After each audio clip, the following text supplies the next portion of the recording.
Noong araw ay mayroong matalik na magkaibigan na sina Matsin at si Buwaya. Palaging binibigyan ni Matsin ng prutas si Buwaya at laging may pasalubong pa ito sa kanyang asawa.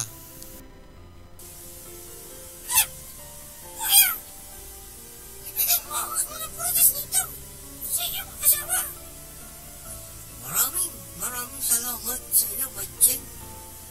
Siguradong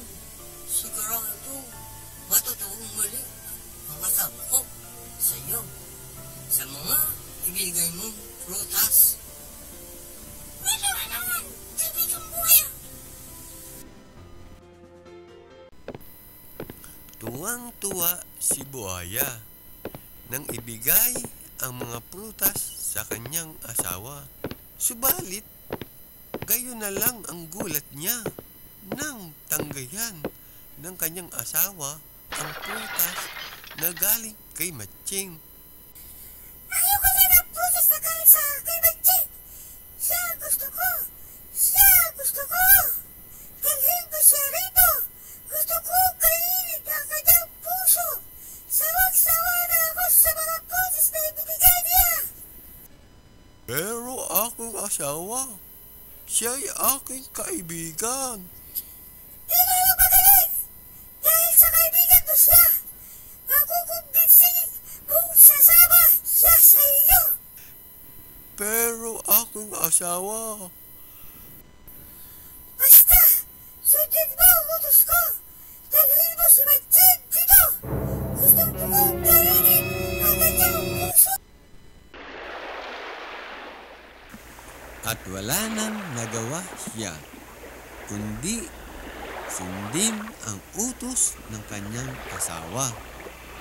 At nang nagpangitang muli ang magkaibigang Matsin at Buwaya.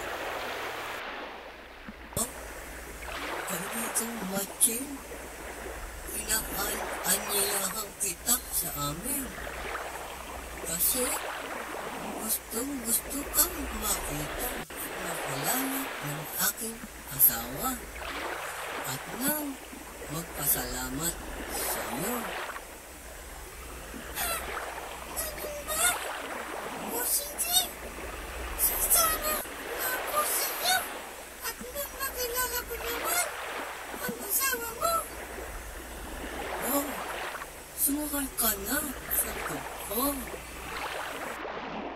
Nang naglalakbay na sila sa ilog, hindi matiis na sabihin ni Buwaya kay Matsin ang kagustuhan ng kanyang asawa.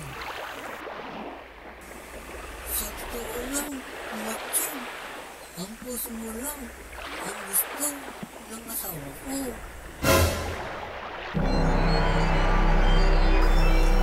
Bagamat natigilan o nabigla si Matsin sa sinabi ng kaibigan, ay di siya nagpahalata at mabilis siyang nakaisip ng paraan para iligtas ang sarili niya sa kamatayan.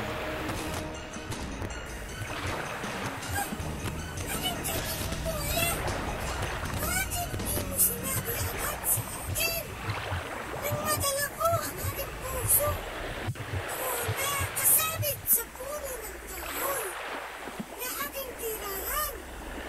Hindi ko nadala ang aking puso.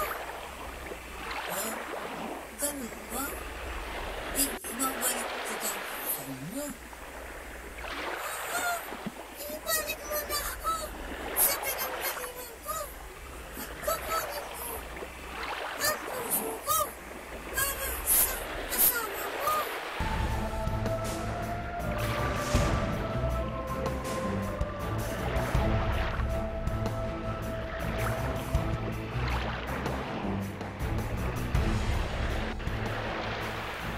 At nang makarating sila sa pampang, ay agad tumalon at tumakbo at agad umakyat sa puno si Matsin.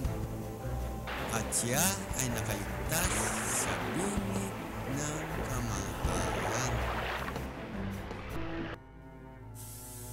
Ah, aking kaibigang buhaya.